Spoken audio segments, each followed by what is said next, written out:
reality? What's the reality? Okay, so we're back. Yes. And this time we are here with Virginia from season 8 of Love is Blind, the stunning, beautiful, graceful queen herself. Thank you so much. Welcome. Thank you. Okay, so the last time I saw your pretty little face, we were at the reunion. Update me, what's new with you? Man, it's been a whole year. I can't believe it's been a year. Yeah. I'm happy to be done with the reunion and just like address some lingering things. It was a crazy, fun experience.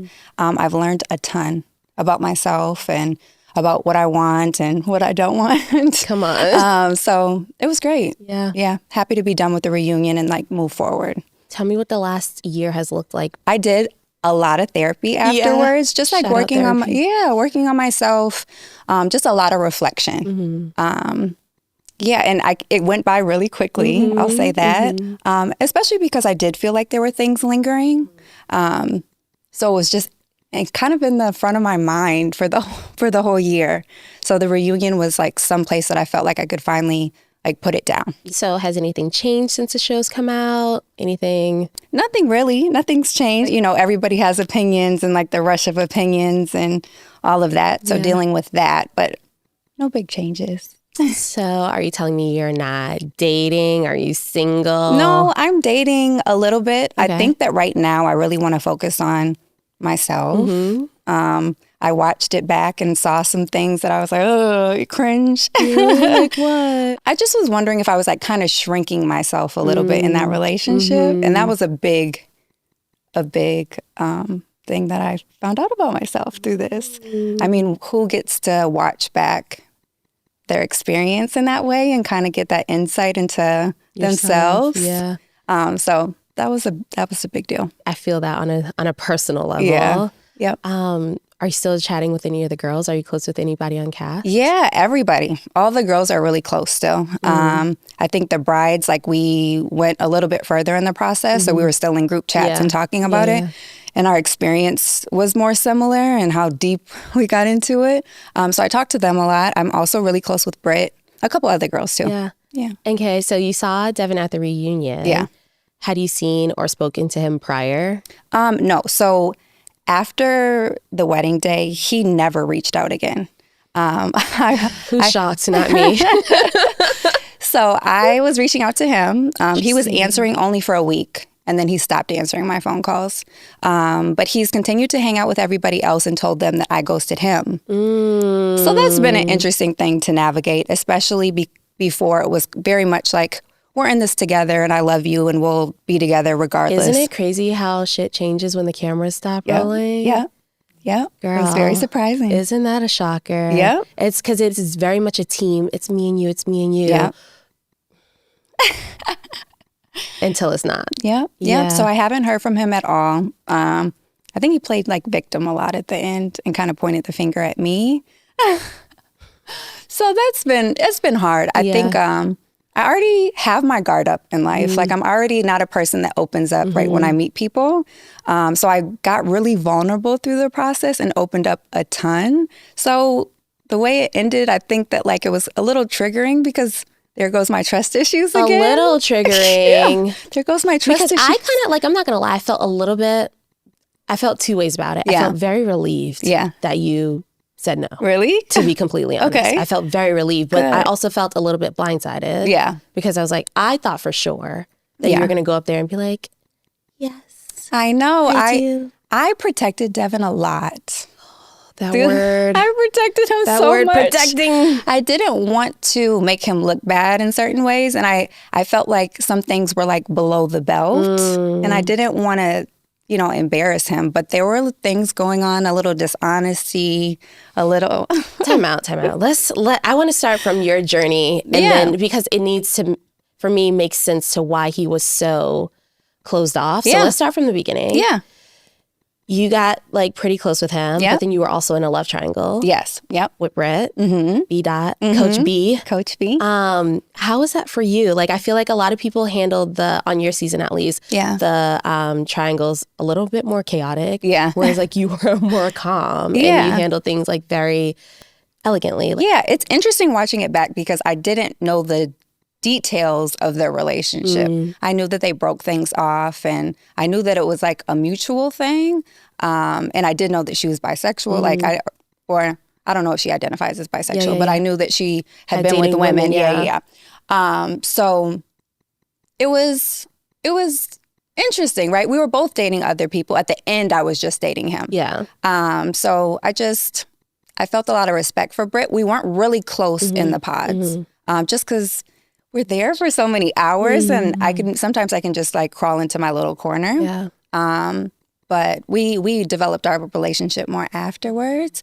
But I think we both were like very respectful of each other throughout the process. And I think both were saying like, you'll be happy either way. Yeah. Like, how did you feel watching back of her kind of like rooting for you after like she broke up with him? Yeah. I know her character, and that's 100% Britt. So yeah, that makes me feel good. Yeah. I feel like a lot of people can take note of how Classy. To bow out with some grace. Yeah. And not try to ruin it for someone else. Yeah. Not saying Madison's name, but like you can like literally take notes. Absolutely. Because there is a way to like either one, be rejected, or two, bow out. And I think she did it with so much class. Yes, she did. And then the fact that she like bigged you up in the process and like kind of was like, you know what, this is my girl. Yeah. I could see this for you too. I thought that's very admirable of her. Yeah. And I watched that back with everybody else too. I didn't know that she said all those nice things. So it was so sweet. Yeah. Oh my gosh, speaking of, people are kind of reacting to your reveal. Oh my God. To be fair, he did give me like 5 compliments back to back. Yeah. So I was just being a polite girl. Yeah. A Midwestern girl. Wait, so when the doors opened, I was so nervous. Yeah. I was so nervous. Yeah. And I'm watching it back. It's very evident that I was extremely nervous. You look so cute in your dress. Thank you. I was like the only one with the short dress. I think everybody was like. I thought that was a good choice though. Thank you. I was very nervous. So yes, I said thank you a million times, but I've been able to like kind of make fun of myself through this process because we're not going to say everything right and whatever. So I've been able to laugh about that. It was hilarious. Like literally there's this one girl on TikTok right now. I think she like, she's like, thank you. I know. She slid in my DMs. We like talked about it. I followed her. She followed me back. She did a really good job. Yeah. She did. She ate that down. So, okay, you see him. What is your first thought? Are we attracted? Is he your type? The funny thing is, I have like a crazy imagination. So I feel like I was, and I felt like I knew what everybody looked like. Yeah. All the guys, I had a good idea of exactly what they look like. So he said his name. He told me what his mom's name was, his dad's name, and he's from this area that we're both from. And I just kind of knew that he was biracial. Like I kind of pictured this man. He said he played basketball. So he was kind of exactly what I thought he would be. Yeah. I mean, you can't think of people's like character, like physical features, I guess, but I kind of figured what he looked like a little bit from our conversation. So nothing surprised me about what he looked like, but instantly, I think I was attracted to him. It was just such an awkward moment. So I'm like holding his hand, trying to like ground myself, but I was just a mess. Is he someone that you would go for normally? I don't think that like if we were at a bar, we would talk to each other. I think I usually like being approached and like somebody kind of talking to me with confidence. And I don't think he would naturally have the confidence to like come over and talk to me. Yeah. But I don't think he's unattractive. There was a instant like, and then even on the getaway, we like connected very quickly. Physically. Yeah, physically. That's good. Yeah. So there's also chatter about his response to Britt's news about that she had been with women. Yeah. One, I guess, did you know that he responded that way prior, or you're watching this in real time too? No, I'm watching this back with you guys. Yeah. I knew that was a topic for them, but I didn't know his response to that. I thought it was interesting watching it back. Had you known that response, would that have changed anything for you? Yeah, I think that once we got engaged, I learned a lot more about his beliefs in general that we didn't talk about in depth in the pods. I learned about his beliefs and he didn't even have to say shit. Yeah. And I was like, I already know where you're going. Yeah. So I learned a lot more. This is a 2-part process for a reason. And I think that we just like opened up a lot more once we got back to Minnesota. So the whole thing, watching it back, paints a whole different picture. Okay. Let me put these cards down. So you're saying that he opened up a lot about like his beliefs and we didn't see any of that opening up about any beliefs. No, he refused to talk about it on camera. Yeah. What are his beliefs on, like, literally on anything? Because I don't know, anything besides basketball. I don't know what he believes in. I don't know what he stands for. Yeah. I still feel so awkward, like, saying exactly what he believes. And a lot of times I would ask him and he wouldn't. Even the politics stuff, we kind of like transitioned to politics because religious stuff was so weird, you know? So he wouldn't really go in depth with these things, but he just likes to say he has conservative Christian views. And what does that mean? They aren't very inclusive. And what does that mean? Okay, listen. I've been prepped. No, because I learned something today called Minnesota Nice. Yes. I'm not from Minnesota. I know. So we don't have shit to be nice about. I know. And it's not like being mean, but it's just like there's so much that we did not see. I know. And I feel like you were trying to pull these conversations out of him that like we're all like, yeah, what? What is it? I know. So he's what? So, Christian conservative? Very specific feelings about the LGBTQ community and people of other religions. And to be honest with you, I think Devin was taught these things growing up. And unfortunately, he hasn't questioned any of these things, right? Because in the conversation, I'm like, oh, you know, he's like, if you don't take Jesus to be your Lord and Savior, you're going to hell. You know what I mean? And I'm like, well, Jesus was a Jew, so how do you explain that? Yeah. And he's like, Jesus is a Jew. You know what I mean? Like, there's just not the, you know, there just was not the depth there. He hasn't thought about these things or questioned them in that way. So do you think because Britt was so open about her past that is what ultimately led to you and breaking up? Me? Or them breaking up? Oh, yeah. Definitely. Yeah. Definitely. But at the time, he was like, yeah, it sounded like he was like, yeah, well, that's something for me to think about. But no, you weren't going to think about it. There was nothing to think about. Yeah. Did he think that you were conservative or as conservative? I think so. Yeah. Because we connected around faith a lot.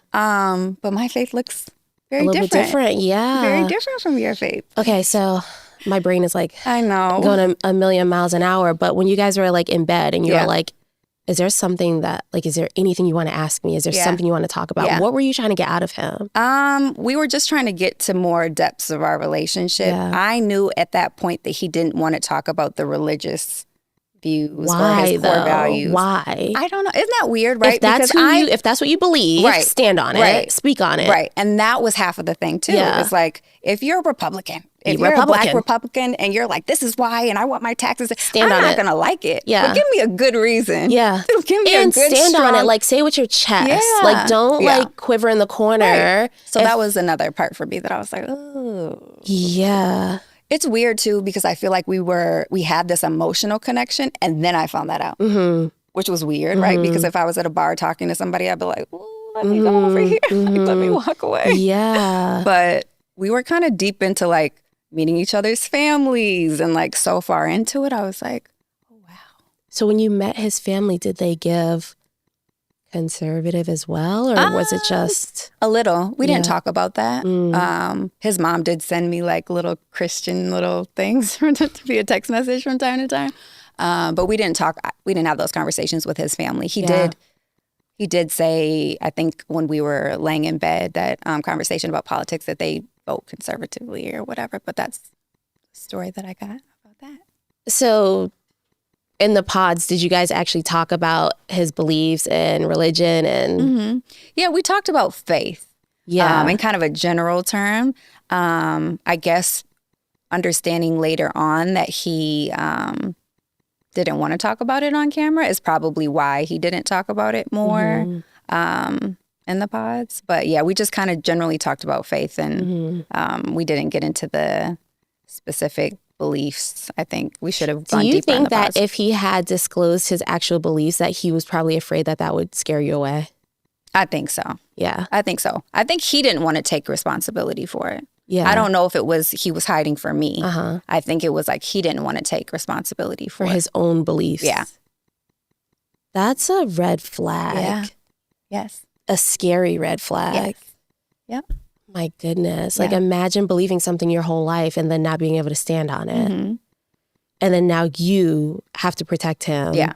It seems like he was kind of raised that way, right? Like my mom, I feel like has always taught me to speak about my beliefs in a confident way, but it seems like he was kind of raised to not talk about them, which is interesting. Do you think that like not only was he maybe fearful of possibly losing you with his beliefs, but like also what America would think about him? Yeah. I think maybe both. Yeah. Maybe both.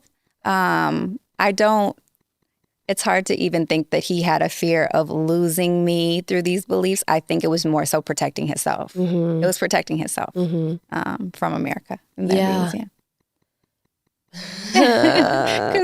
he wasn't afraid of losing me. It doesn't seem like he was afraid of losing me because he ghosted me afterwards. So I would definitely say it was to preserve his own reputation. Yeah.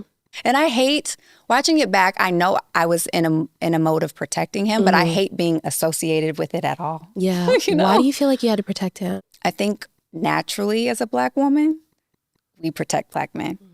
I loved him. That was another thing. But ultimately, I wouldn't get on a TV show and drag a Black man. That would be so far from who I am. Even at the reunion, it was hard for me to say, like, I want to stand up here and say what I believe, but I don't want to say these specific topics because then everybody will know that you're on the other side of that.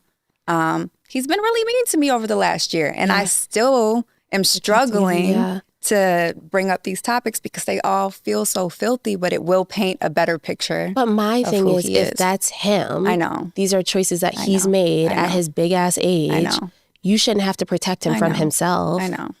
And I'm figuring that out. Yeah. I'm figuring that out. And I get it. Like, I'm still protecting. Yeah. Still. Yeah. So I get it. Yeah. But that's what we do. Yeah. And you feel like you did that on your season? Yeah. Girl, I'm doing it right now. Yeah. There's so much. Yeah. So your season came out when we went in.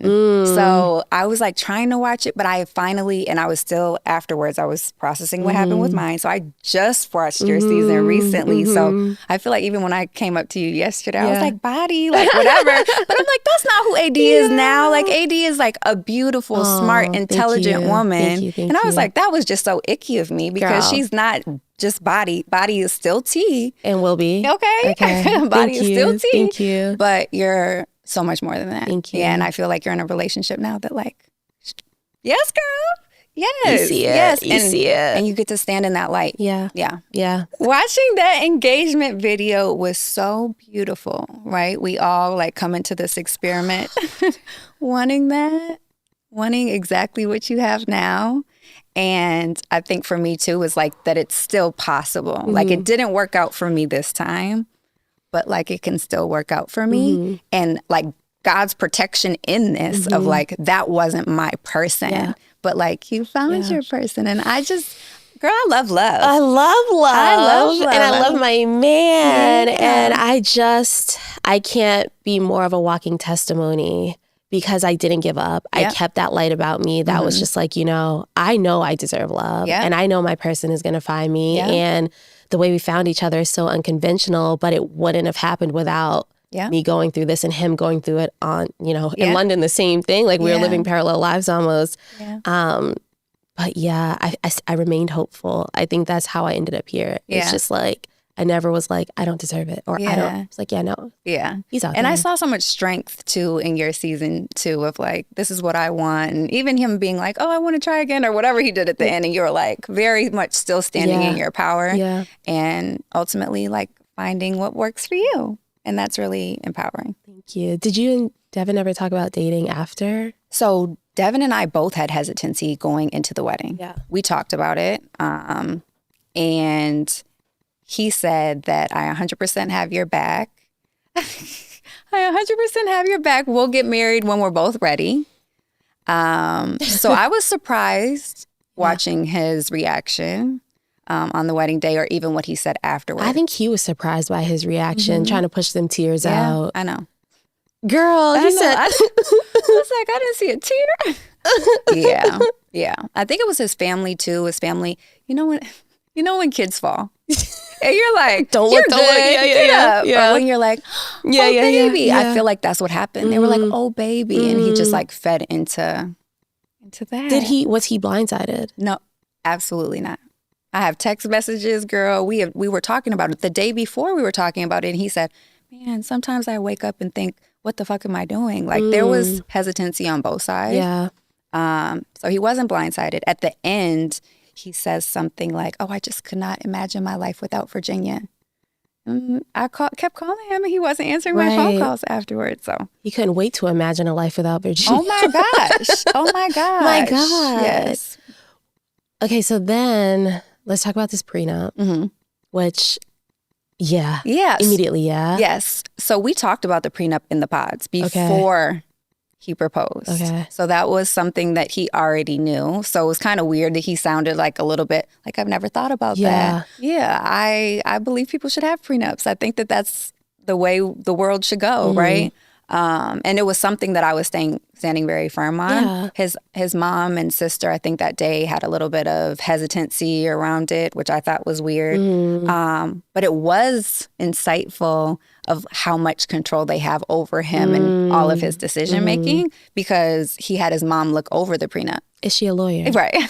He said, I brought it to a family lawyer, but like, he was like, my mom thinks it looks good. Honestly, when I looked into the TV, I'm like, there's about 7 paragraphs. Just read it. Just read it yourself. Just read it. Yeah. Like the adult that you are. Right. You'll learn something And then new. he comes back. He's like, yeah, my mom said it's exactly what you said. Yeah. Yeah, read it. Yeah.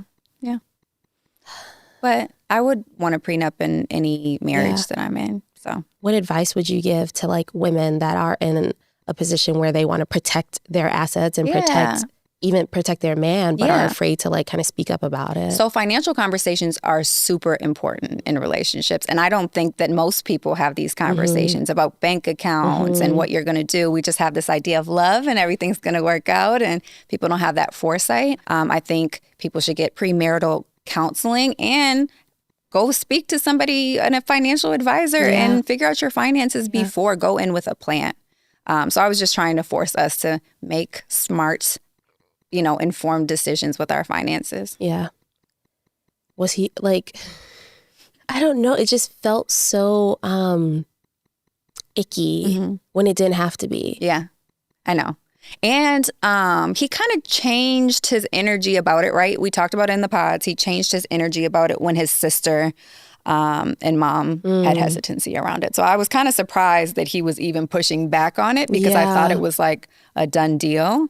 But yeah, he started pushing back more so when they had problems with it. So a common thing that I'm seeing between like a lot of the couples on this season are the sisters. Yes. Oh my God, yes.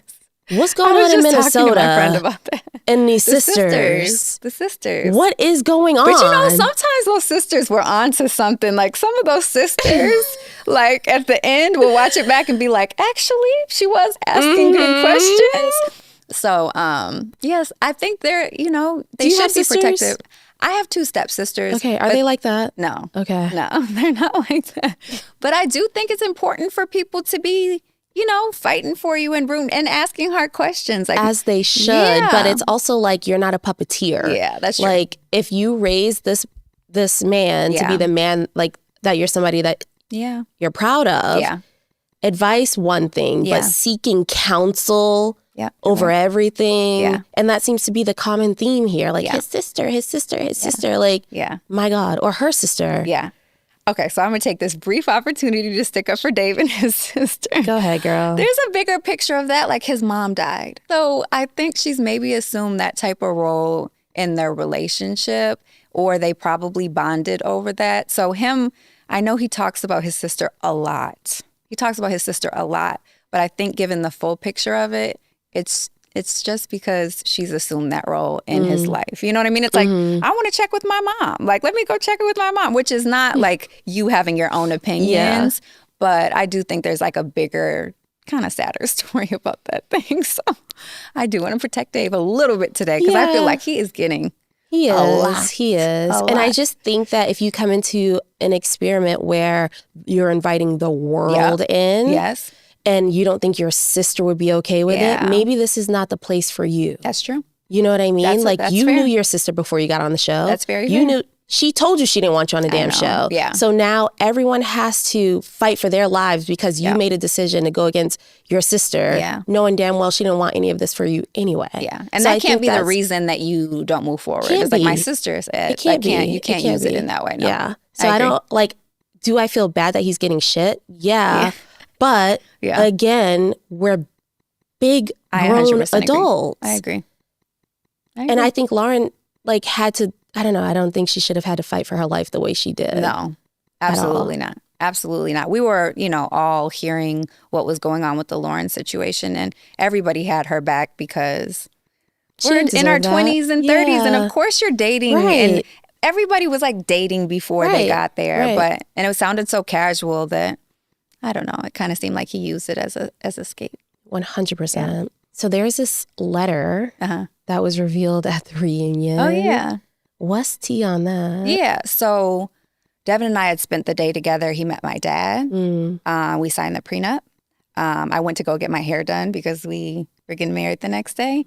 And then I went to his hotel room. So he just checked into that hotel room that evening. And he had a note from an ex-girlfriend on his nightstand. And I asked him who it was from, and he told me. The interesting thing about this girl is we had a meetup where I met his friends, and Devin didn't tell me any backstory to these friends. The only reason I know he dated her was because his mom said it when I met his mom. So he just wasn't being very transparent about a lot of things. It was why do I have to figure this out from your mom? Hold on. So he brought a love letter. Did you read the letter? I didn't read the letter, no. At the end, I was like, this is weird. And it was handwritten? Yeah. And it was on the nightstand the night before your wedding? What was the conversation? Yeah, he just said it was from her, and I just thought that was weird. At that point, there was a check missing. There was a lot of stuff going on. Why was he hiding money? Yeah, that was really weird for me too. How'd you find that out? The mom said? Yeah, so I don't know if it was we got married on a Monday, so Thursday or Friday. So 3 or 4 days before the wedding, I went to a basketball game because they were in playoffs or whatever. And his mom came up to me and was like, oh my God, kind of bragging. My boss gave you guys $1,000 check for your wedding present. And she was like, did Devin tell you? And I was like... He's like, I'm not putting that in the prenup. Yeah. I'm keeping my $1,000. I know. And so it was his birthday weekend. So I put together this gift basket and hundreds of dollars of gift cards to all his favorite places, like Nike, Lululemon, all the things. And I was like, he got that too. He got $500 there. He got $1,000 over there. So it was just, girl, he came up. Didn't he? He came up. You said you were willing to pay his debts.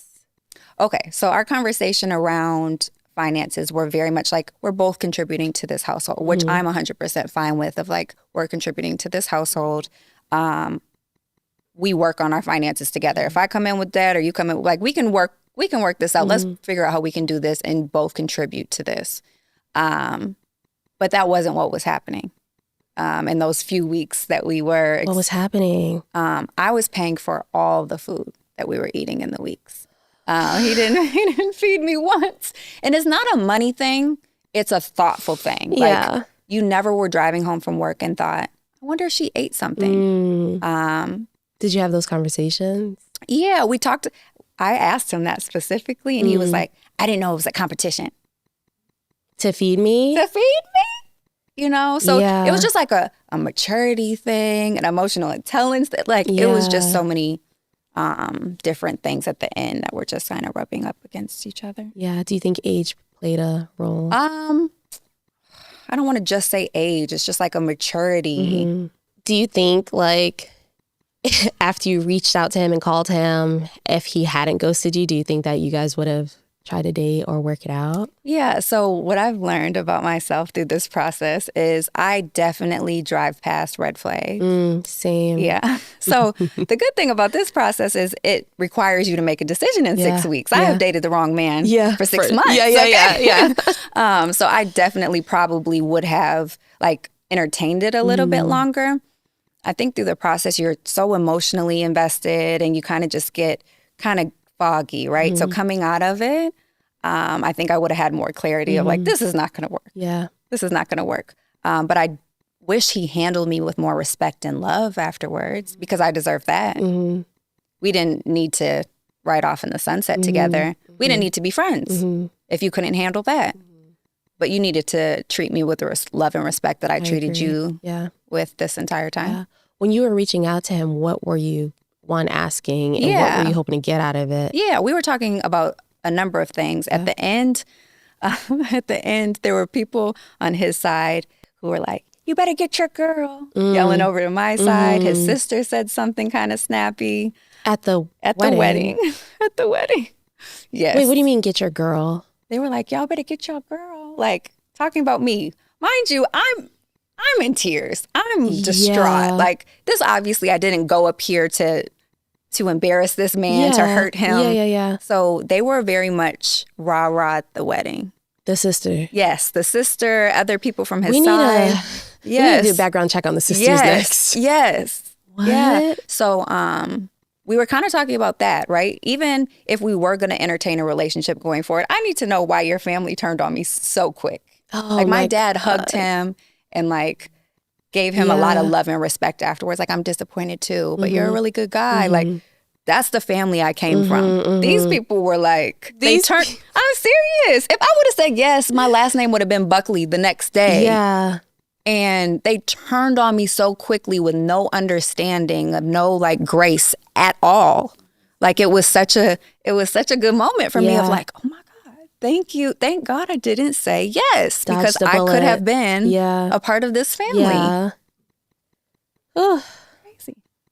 Well, it's relatable, first of all. It is relatable. Yeah. It is relatable because you see immediately how you're treated when things don't go their way. Yeah. And you would have signed up for a lifetime of battling sisters. Absolutely. And it's like we're signing up for a marriage. And you're marrying the family. Yeah. Yeah. We're signing up for a life of marriage. It's not going to be easy. I'm young and I look nice in this wedding gown. This is a great time to be alive. But like, how are we going to deal with obstacles? Right. This was He's going to have to call his mom. And answer my phone calls. Like, what? This is how you handle problems. We didn't have a lot of disagreements or problems throughout the process. So this was an opportunity for you to protect me like I had been doing the entire time for you. So it just was very eye-opening. Does he see it as you were protecting him? I don't think so. So, I don't think so. Yeah. Yeah. I don't know what goes on in that head. Yeah. Okay, I have another random question. Because on the internet, and after I watched it, I'm like, I had to rewind it. Was he addicted to ibuprofen? Oh, okay. So, girl. Did we miss something? You took 24 ibuprofen? So he tells me and Britt the same story, which I think is interesting because in the process, I think he's supposed to tell the person he's proposing to the story. Right. So I don't know what that was about. That was something I think I learned through this watching it back. So he tells us this story, and in the moment, to me, it sounds like he's just telling me about a hard time in his life. He did talk about the ibuprofen of like, there were 10 or I would take this many of it. But I know you can't be addicted to ibuprofen. I think it was just like him saying, I went through this really hard time. I had this surgery and I went to God and prayed about it. I was like, that is so good that you have your faith and you know where to go. It wasn't really about the ibuprofen. But afterwards, I found out that he very much felt like he had, a problem with ibuprofen. So people look at me about to protect him again. But I think people don't know much about medicine. But he, I think he did think that. I'll say that. I am very rarely at a loss of words. Yeah. So okay. Everybody has their own battles. Ibuprofen got the best of him. Yeah. Okay. I also wonder too, because if you're having surgeries, they're prescribing you real medication. That's another thing. It's like, is he protecting himself from what is it? Because when you are hiding from your reality and your real truth, then now we're all confused. So was it ibuprofen? Yeah. No one's taking 24 ibuprofens and having that be like their core story of, I need to tell this to the woman that I'm about to marry. So what is the truth? Yeah, we don't know the truth. We know the truth. Yes. We know the truth. Yeah.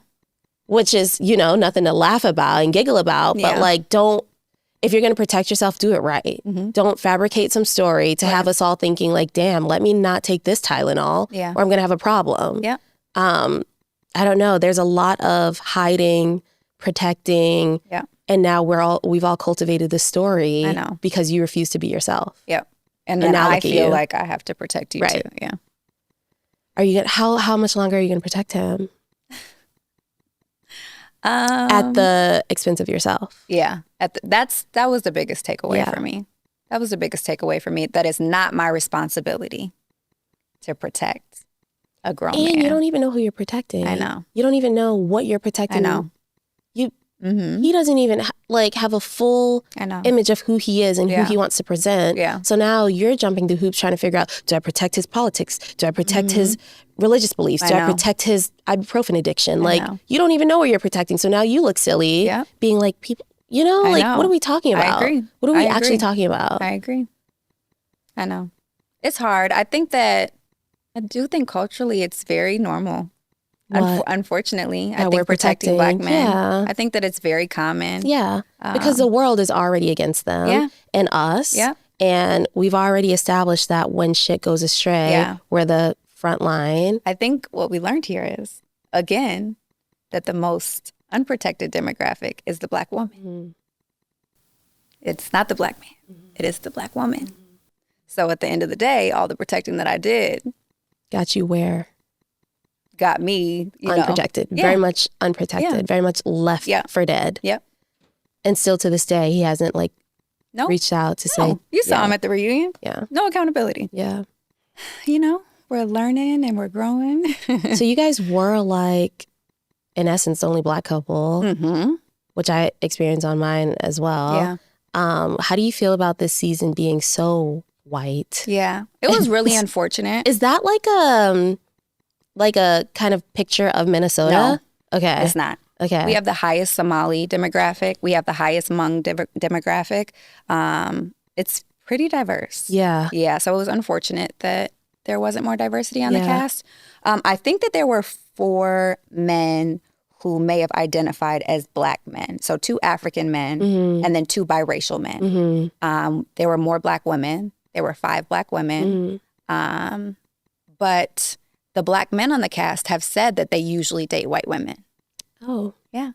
So Devin, this wasn't in the final edit, but Devin in the pods tells me that his type is Alicia Keys. Okay. So I'm like, okay, well, he probably gonna like me then because I fall under that a little bit. But later I found out very much that he normally dates white women. So a little dishonesty with that. Yeah. But also it's a problem with diversity in the cast and us, connecting. Did you connect with any of the other Black men or any? Yeah, I dated a few other men in the pods. I didn't. Devin was my strongest connection, but up until the end, I had a few other. I think after the first day, though, I did go in and talk about faith. Yeah, and I talked about wanting kids. Yeah, and it's interesting, the cultural filtration around those things, because I do think I lost a lot of white men in that part of the conversation, because I don't know if it's a cultural disconnect, but I think they heard conservative when I said that. Yeah. But from a Black perspective, it's we've always had our faith, and it was such a strong thing. So I think that there was a cultural filter there. So I didn't I didn't see most of the white men throughout after the first day. You are beautiful and successful and so sweet and elegant.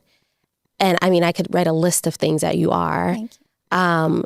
One, why are you so single, and why do you think it's so hard for us to find men that vibrate on the same level as us? And I don't know, you would think that when you offer all these things that the line would be wrapped around the door. Why do you think it's so hard? That's a really hard question, because I think I'm still trying to figure it out. I think I'm surrounded by strong Black women, successful Black women, and we're all still trying to figure it out. We're in our 30s. We want these families, and we want these partners, and we're just missing it, right? Yeah. We'll get on the dating apps, or we'll go to the networking events, and we're just not finding it. I think it's hard in Minnesota specifically to find you know, people that kind of match the same level of success or same, you know, background. But I'm trying to figure that out too. I don't know where he is. I'm trying to figure out where to find him, girl. Yeah. But it has been hard. I'll say this. I don't have the requirements that somebody needs to make what I make or that somebody needs to make 6 figures or somebody has to have a doctorate.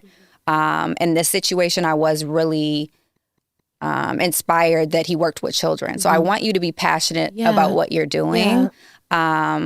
And I want you to have a drive. I want us to connect around a drive. Like, what's the goal? What are we working towards?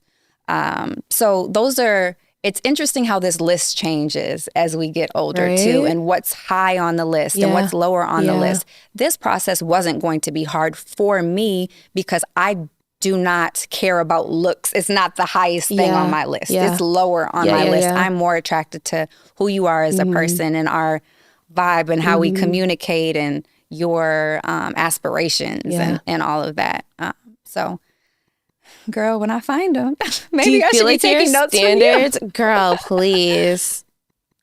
Girl, it's so inspiring. But do you feel like your standards have changed now? Oh, yeah. Yeah. Yeah, in what absolutely. Way? I think I was just getting to a point where I was like settling in a lot of areas. What I was wondering. Yeah, I was settling, and watching it back, it's painful for me that I was settling a lot. And I think I was shrinking myself to match this man. And now I have no interest in doing it at all. Like, settle for what? It was a very slippery slope. You know, it was like settling and settling and more settling and more settling. But now I'm interested in freezing my eggs and taking my time and not feeling like I need to be rushed. I do want my partner and I do want to have a family. I used to say I wanted 6 kids, but I don't know if I want 6 kids anymore. But I'm going to take my time and find the right person and not rush down the aisle to the wrong man. Yeah. What are some of your deal breakers now? Yeah. I do want to be in alignment with these core values. I do not want to build a family in a divided home. That is really important to me. I think love for me is protection and loyalty. And that's really important to me. So if any sign of you're not protecting me or being loyal over here, that's a deal breaker for me. I like acts of service. Same. Yeah. And I need you to show me that you love me. I don't want you to tell me you love me all the time. I want you to say that, but I want you to show me through your actions of, you know, I get this coffee, so you bring it to me in the morning. So I want to, and I don't know if I've ever experienced that type of love, but that's what I want. And I want to be clear that that's what I want, and I want to stand, you know, behind that. Do you think like your experience like dating on Love is Blind is going to make you ask those questions sooner? Yeah. This was such a great experience for me. This has pushed me to ask the hard questions, like dating with intention, dating with the intention of marrying and like us aligning our lives with each other and not just, oh, this feels good. Yeah. I think I'm somebody that definitely goes by, oh, I feel this way. And it's like feelings and logic need to match up if we're going to get married. Yeah, 100%. And I feel like Ollie kind of mentioned it on the couch at the reunion and like literally dating intentionally changed our lives. Yeah. And it's like you think you're dating intentionally until you actually are getting to the nitty gritty of fundamentally, are we aligned? Yeah. And I do attest a lot of that to like the Love is Blind process because prior, like you said, I would go off vibes. Yeah. Now I'm in a 3-year situationship and I don't know your last name. Yeah. You know, like it was so like, I think that's one thing that changed the game for us. Absolutely. And prepared for marriage. Yeah. And now look at you. That's a beautiful ring too. Thank you. Did he just like pick it out or did he know what you liked? We talked about it. And this is like, smart. You're a smart girl. Listen, because you have to wear it. Girl, I knew when I met that man, I was like, let me start designing my ring. Oh. Yeah. And it's like he literally to the T. I think like a Pinterest board helps. Like, you know, like this is my Pinterest. This is what I have it ready. It's beautiful. Have it ready. But yeah, I'm very proud of you. Thank you. Because it's not easy thing to go through. And then now not only do you have to watch yourself in real time on the show, then you have to deal with the backlash, the internet, the warriors. I know. That will defend anything except you. Yep. Period. Yeah. So I just do want to commend you for, one, speaking up, because I feel like, I don't know if it was an edit or I don't know if that was your personality, but you're sitting here so strong, so vocal and so powerful. And I think the world needs to see that version of you. Absolutely. Because you deserve to have your voice heard. And I'm glad that you could be open and vulnerable here. I really appreciated having you today. Thank you. Thanks for inviting me. Of course, girl. We need to hang out. I need to get you out of Minnesota. I got to talk to you about so many things. Yeah. I have to talk to you about so many things. Yeah, we got to get you out of that little bubble. Oh, for sure. Thanks for coming, girl. Thank you. Thank you. So I've had multiple conversations with our friends from Love is Blind Season 8, and a common theme that I'm seeing is this need to tread light, not ruffle feathers, not have the deep, serious conversations. And y'all, I think we've all seen the effects that that's having on relationships, like whether it be with their siblings or family members or even in their engagements. I feel like the lack of speaking up and having these deep, serious conversations has affected the outcome of a lot of their realities. And I think why Taylor and Daniel were so successful is because they were probably one of the few couples having those tough conversations and being able to look at each other and be like, this is what I believe in fundamentally. Do we align, yes or no? And you can see the success. Whereas other relationships, unfortunately, like Virginia and Devin, couldn't make it, past the altar because they were not having those conversations. And I don't know what's going on in that Minnesota water, but y'all, the feathers will be okay if you ruffle them. Everybody will see another day. It's okay to chat about things that are uncomfortable. That's the only way to grow. That's the only way to move forward in this life. You got to talk. You got to have a little bit of sweat, and it's okay. I promise you, we will all be okay. You guys, thank you so much for joining me. And I hope that I can continue to bring these tough conversations to you guys. But yeah, stick around and I'll see you next week, next Wednesday. Don't forget to like and comment and subscribe. Bye, y'all. What's the reality? What's the reality?